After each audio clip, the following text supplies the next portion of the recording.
नमस्कार, मी मेघना एरंडे जोशी आपल्या सगळ्यांचं स्वागत करते आपल्या जिव्हाळ्याच्या कार्यक्रमात संतुलन आयुर्वेद प्रस्तुत स्पर्श वात्सल्याचा special partner Jagannath Gangaram Pednekar jewellers. स्पर्श वात्सल्याचा आणि झी युवाच्या सर्व रसिक प्रेक्षकांना बाल दिनाच्या हार्दिक शुभेच्छा।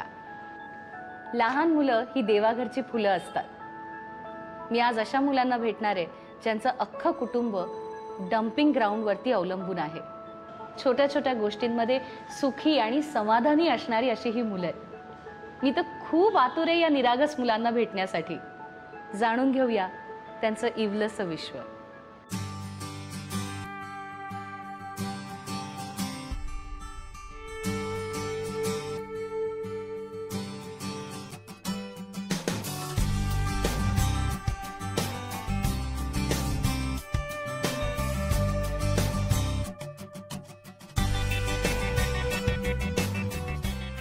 मी हॉस्पिटलमध्ये मावशीचं काम करते। माझे मिस्टर कचरा वेचतात तिकडे।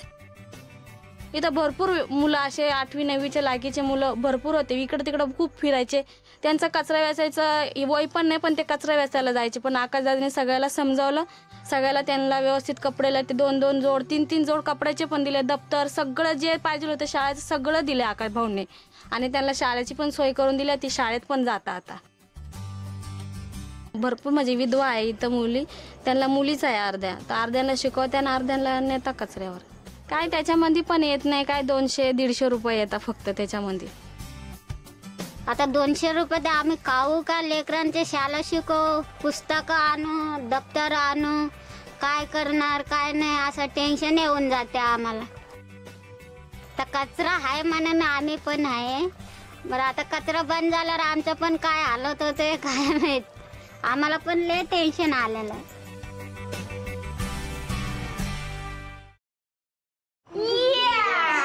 मस्त। बाल दिनाच्या सगळ्यांना हार्दिक शुभेच्छा। बाल दिनाच्या हार्दिक शुभेच्छा। नम्रता, अर्पिता, हर्षिता, सोनाली, सूरज, सोनिया, सुनील, थँक्यू दीदी। लक्ष्मी आणि ज्योती। थँक्यू दीदी। येस। आता मला सगळे सांगा की तुम्ही कुठे राहतात? आम्ही डम्पिंग ग्राउंडला राहतात। आणि तुमचे आई बाबा कुठे काम करतात? डम्पिंग ग्राउंडलाच काम करतात। काय काम करतात? काचपत्र असतात। अच्छा, काच पत्रे वेचतात। ओके। आणि तुम्हाला माहिती आहे का की त्यातून किती पैसे मिळतात? 2300। 2300? नाही, 2300 नाही, 200 ते 300। ओके। आणि मला सांगा तुम्हाला खायला काय काय आवडतं? मला आईस्क्रीम। आईस्क्रीम आवडतं? मला कुल्फी। कुल्फी। गोळा। काय? गोळा। गोळा? पण मग घसा खराब नाही होत गोळा खाल्ल्यावर? आम्ही केक आवडतो तुला, राईट। आणि तुम्ही पार्टी कशी करता? पार्टी वगैरे वेफर आणून, केक, आपले फुगे आणून, ज्यूस। वा। पण मग हे सगळं तुम्हाला कोण आणून देतं? नवीन कपडे आकाश दादा आणून देतो। आणि आकाश दादा काय सांगतो तुम्हाला? सांग, माईक वर बोल। बटाटा। हा बटाटा आहे। हा कोण आहे? डमरू। हा डमरू आहे। ती कार आहे, ती मोनाली आहे। आणि ही कोण आहे? सोनिया। सोनिया। सोना। आणि तो डोळा पण आहे, डोळा। अजून कोण राहिलं? सूरज। हा, सूरजला काय बोलतात? सूरज। सुरा। सुरा। सुरा। सुरा। सुरा बोलतात। नाईस। आणि तुम्हाला काय काय करायला आवडतं? आम्हाला खेळायला आवडतं, वाचायला आवडतं, वाचायला खूप आवडतं, मजा करायला आवडतं। आणि मग पुस्तकं वगैरे मिळतात का सगळी तुम्हाला? आणि तुमचं प्यायचं पाणी कुठून येतं? कुठून घेऊन येते आई? म्युन्सिपालिटीची पाणी। तिकडनं पाणी येतं तुम्हाला प्यायला। आणि तुम्ही मैदानात खेळ खेळतात? हो। काय काय खेळतात? कबड्डी, खो खो, आम्ही बाटेक। आणि एवढ्या मोठ्या मैदानात तुम्हाला काही गमती जमती मिळतात की नाही? हो। काय काय मिळतं तिकडे? खूप मैत्रिणींची गप्पा मारलं, झोळ्यावर खेळणं। हो ना? खूप मज्जा करता ना तुम्ही सगळेजण आणि तुम्ही एकदम खुश आहात, हॅपी आहात. Yes, how sweet. जेव्हा मी इथे आले तेव्हा मला असं वाटलं की यांना काही सोयी सुविधा नसतील किंवा काही ॲम्युनिटीज नसतील किंवा इतर मुलांसारखं गॅजेटचं वेड असेल, पण असं काहीच नाही आहे. त्यांच्याकडे एक मोठं मैदान आहे आणि खूप सगळे मित्रमैत्रिणी आहेत आणि सगळ्यात महत्त्वाचं म्हणजे त्यांना सगळ्यांना खूप मोठं समाधान आहे. तुम्हाला नवीन कपडे कधी मिळतात? कधी सण असला तेव्हा मिळतात. दिवाळीमध्ये हो, आणि होळीमध्ये, क्रिसमसमध्ये. अरे वा, मस्त, भरपूर कपडे मिळतात. कोण आणून देतं? आकाश दादा. आकाश दादा तुमचा सॅन्टा क्लॉज आहे? हो. तुम्हाला खूप आवडतं आकाश दादा? हो ना. आणि सगळं ऐकता त्याचं? हो. आणि मग तुम्ही मोठं होऊन काहीतरी त्याला छान बनवून दाखवणार? हो. तुम्हाला आनंद होतो? हो. आणि तुम्हाला कधी कधी वाईट वाटतं? हो. मग आता तुम्ही सगळ्यांनी मला एक एक सांगायचं, ओके? गंमत सांगायची. कधी तुम्हाला खूप आनंद झाला आणि कधी तुम्हाला खूप वाईट वाटलं. ओके, नम्रता तुझ्यापासून सुरुवात. मला लय आनंद होतो. कधी?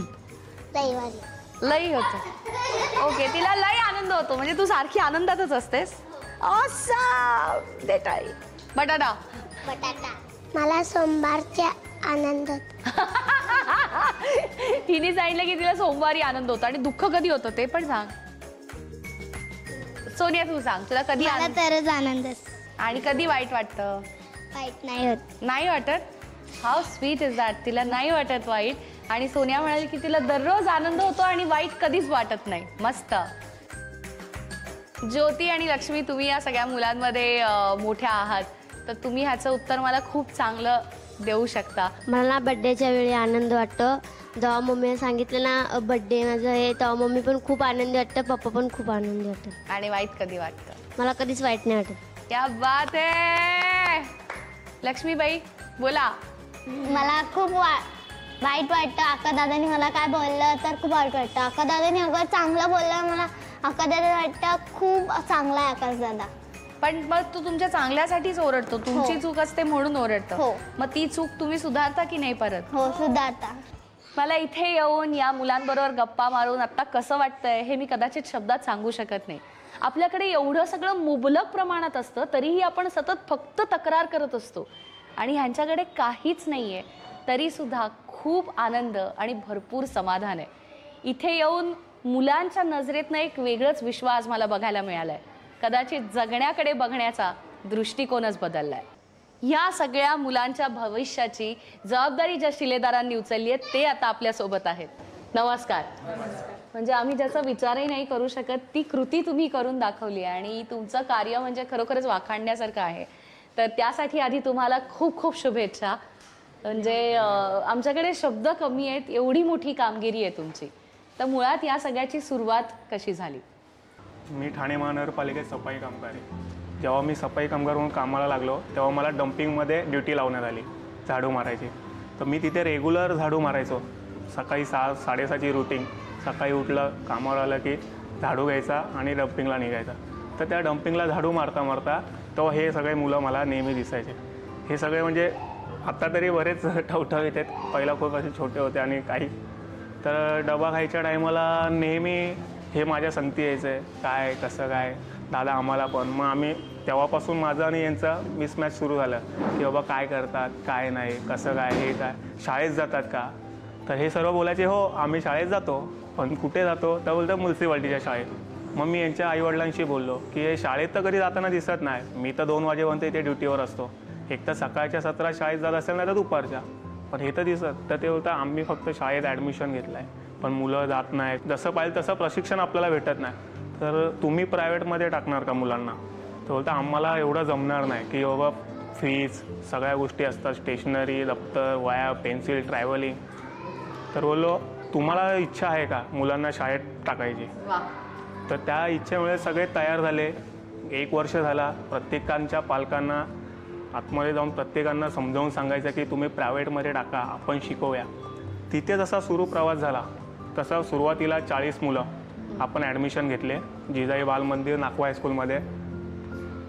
तिथून सुरू जसा आपला प्रवास सुरू झाला तेव्हापासून हे मुलं दररोज शाळेत जायला लागले. यांची आपण येण्या जाण्याची सोय एकदम व्यवस्थित केली. मेडिकल कॅम्प, आणि टोटली यांचे कपडे, यांना जसं काही आपण एक बाळ दत्तक घेतो वा, त्या दत्तक घेतल्यासारखंच आपण या मुलांना सांभाळतो. आणि हे माझे भाऊ बहीण आहेत, अशा प्रकारेच मी यांना सांभाळतो. हो, आणि तू मोठा दादा आहेस त्यांचा, आणि आमच्या खूप लक्षात आलं की तू त्यांना शिस्तही लावतोस, तितकंच प्रेमही करतोस, आणि त्यांनी काहीतरी मोठं व्हावं ही तुझी जी काही इच्छा आहे त्याच्याने तू खूप मोठा झालायस आमच्यासाठी. येस, पुढे. नमस्कार, मी रेश्मा परेश देशपांडे, जिजाई बालमंदिर प्राथमिक विभागाचे मी मुख्याध्यापिका आहे. आणि सुरुवात मी अशी करीन की आकाश माजी विद्यार्थी आहे, आणि मला खरंच अभिमान आहे की आकाशसारखं मूल आमच्या हातून किंवा माझ्या हातून, मी त्याची वर्ग शिक्षिका होते, एक छान वारसा तो पुढे चालवतो आहे. आणि ह्या कार्यक्रमाच्या निमित्ताने आपण जे काही आत्ता त्याची जी मुलाखत छोटी आणि जे काही जो तुम्ही त्यांना प्लॅटफॉर्म दिलात त्याच्याबद्दल खरंच खूप कृतज्ञता व्यक्त करते या कार्यक्रमाच्या निमित्ताने. आणि ह्या मुलांबद्दल सांगायचं तर जसं आकाशने जिथे ती स्टोरी सोडली तिथे मी कंटिन्यू करते. मुलं या शाळेमध्ये ज्या दिवशी आली तो दिवस मला अतिशय छान आठवतो आहे, कारण पहिला दिवस आहे ना, पाणी पूर्ण टाकीतलं सगळं पाणी मुलांनी रिकामं केलं होतं, कारण त्यांना लिटरली आम्ही अक्षरशः छान मस्तपैकी सगळेजणांनी न्हावून निघाले सगळेजण, कारण पाणी हा त्यांचा खूप वीक पॉईंट आहे तिथला, त्यांना मिळत नाही तिथे. तलाव मोठा आहे पण पिण्यासाठी पाणी त्यांना खूप लांबून आणावं लागतं. त्यानंतर हळूहळू ही मुलं नॉर्मल आमच्या सगळ्या मुलांमध्ये, कारण आपली हरिओमची, आम्ही डम्पिंग ग्राउंड म्हणत नाही मॅडम, कारण माझं असं म्हणणं आहे की डम्पिंग ग्राउंड निर्माण करणारे लोक आपण आहोत, ते स्वच्छ करणारे आहेत, आणि ते आज काम करतायत, ते हात राबतायत, म्हणून आपण छान स्वच्छतेत राहू शकतो. म्हणून आम्ही त्यांना छान नाव दिलं आहे, आम्ही त्यांना हरिओमची मुलं असं म्हणतो. हरिओमची मुलं. आम्ही त्यांना डम्पिंग ग्राउंडची मुलं असं कधीच म्हणत नाही. तर त्यामुळे ती मुलं जेव्हा आली तेव्हा एक छान वेगळं जबाबदारी जशी आकाशने उचलली, त्या विश्वासाने त्यांनी शाळेमध्ये ती मुलं दाखल केली, त्याच विश्वासाने आम्ही पुढे नेण्याचा प्रयत्न केला. माझे शिक्षक, मी ज्यांना कधीच म्हणजे खूप मेहनत घेतात या मुलांवरती, आणि सुरुवातीची मुलं आणि आत्ताची मुलं याच्यामध्ये खूप फरक आहे. जितकं जास्त या मुलांविषयी कळतंय तितकी जास्त आपुलकी वाढतीये, आपलेपणा वाटतोय. सर, आम्हाला तुमच्याकडनं ऐकायचं आहे. या शाळेमध्ये 39 वर्षे सर्व्हिस झाली. त्यानंतर मी 2007 साली रिटायर झालो. सर्व ही माझी विद्यार्थी जे आहेत त्यात आकाश हा एक वेगळा ताराच म्हणायला लागेल त्याला. आकाश ही कल्पना घेऊन माझ्याकडे आला आणि ती कल्पना मी उचलून धरली. अतिशय सुंदर कल्पना होती की ज्यामध्ये या गरीब मुलांसाठी झटणं, त्यांच्यासाठी कार्य करणं मुळातच त्यामध्ये इन्व्हॉल्व होताच, परंतु याला एक वेगळा असा बेस निर्माण व्हावा ही संकल्पना मग मी त्यांना सांगितली. आणि आपले ठाणे एक फाउंडेशन हे रजिस्टर झालं आणि त्याचं कार्य सुरू झालं, आणि मदतीचे हात आपोआपच इकडे वळले. या डम्पिंग ग्राउंडवर आकाश नेहमी जात असे. आकाशच्या बाबतीत म्हणायचं तर, अनामवीरा जिथे जाहला तुझा जीवनांत, स्तंभ तिथे ना कुणी बांधिला पेटरिना वात. म्हणजे एका सैनिकाच्या बाबतीत आहे, परंतु हा असा समाजसेवक सैनिक आहे की त्याची जर दखल कोणी घेतली नाही तर काय होईल. पण तुम्ही जी युवाने याची दखल घेतली यामध्ये मला जास्त आनंद वाटला, कारण त्याचं कार्य जेवढं महान आहे, भूक ताण सगळं विसरून सारं काही तो या मुलांसाठी झटत असतो. अशा या आकाशची तुम्ही दखल घेतल्याबद्दल जी युवाचं मी खूपच अभिनंदन करतो आणि कौतुक करतो. थँक्यू. आकाश सारखे असे समाजसेवक आहेत म्हणूनच या इवल्या हातांची सुद्धा काळजी घेतली जाते, आणि ह्याला डम्पिंग ग्राउंड नाही तर हरिओम ग्राउंड असं म्हटलं जातंय. तर ही भावना खूप महत्त्वाची आहे की आपण कचरा करतोय पण उचलावा मात्र ह्यांना लागतोय. येस, पुढे. सध्या आम्हाला अडचणी आहेत त्या फक्त डम्पिंग ग्राउंड बंद होतोय, मग त्याच्यामुळे मुलांचं शैक्षणिक कार्य पुढे कसं आम्ही कार्यरत करू, त्यांचे पालक आहेत त्यांचा उदरनिर्वाह कसा चालेल, आणि ह्या मुलांना पुढे भविष्य काय आहे आणि त्यांचा निवास कसं होईल हा आम्हाला खूप मोठा प्रश्न उद्भवतोय. डम्पिंग बंद होणार आहे अशी बरीच चर्चा चालू आहे. मुलांबरोबर माझं कम्युनिकेशन चालू आहे. मुलं बोलतात आम्ही आता इथून जाणार आहे, सगळीकडे लांब लांब पसरणार आहे.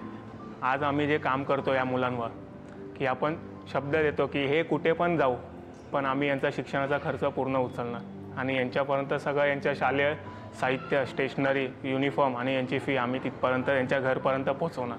आणि मी जीवाचे खूप स्पेशल आभार मानतो की तुम्ही आज आम्हाला एक संधी दिली इकडे बसायची, म्हणून मनापासून धन्यवाद.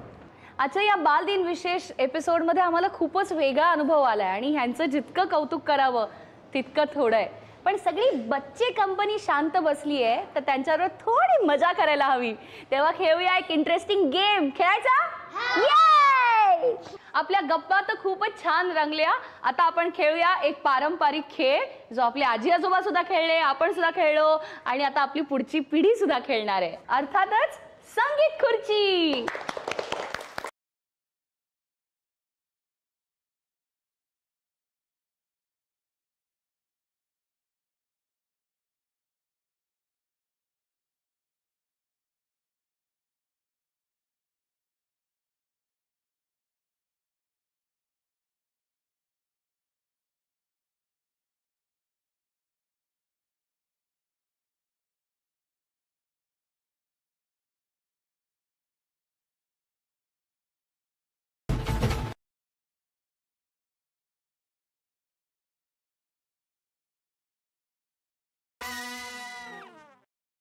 सोनाली आउट झाले. सोनाली.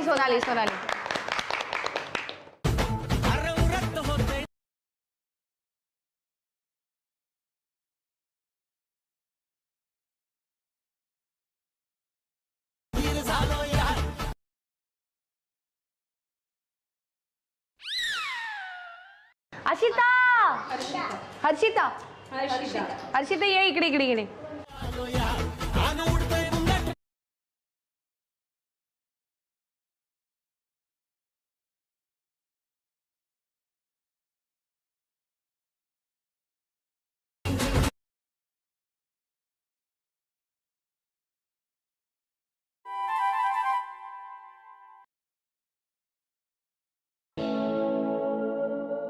मागे उलटा फिरला होता ना, मध्ये गेला सूरज.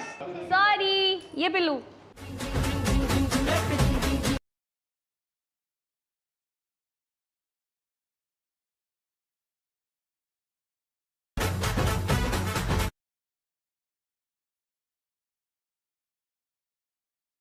लक्ष्मी अगं उलटी फिरलीस तू. आणि ज्योती तू जस्ट वाचलीस. ओके सो लक्ष्मी आव.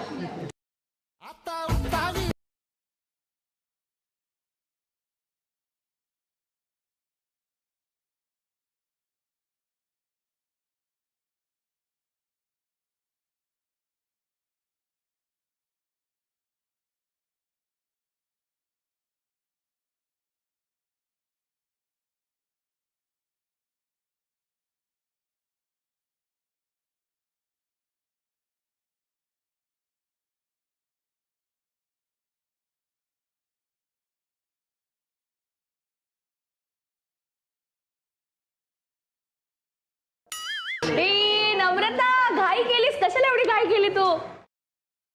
आणि ज्योती जिंकली. आणि संगीत खुर्ची या खेळामध्ये जिंकली आहे ज्योती. तिच्यासाठी जोरदार टाळ्या. आणि हे विशेष गिफ्ट तिला मिळणार आहे तिच्या लाडक्या आकाश दादाकडून.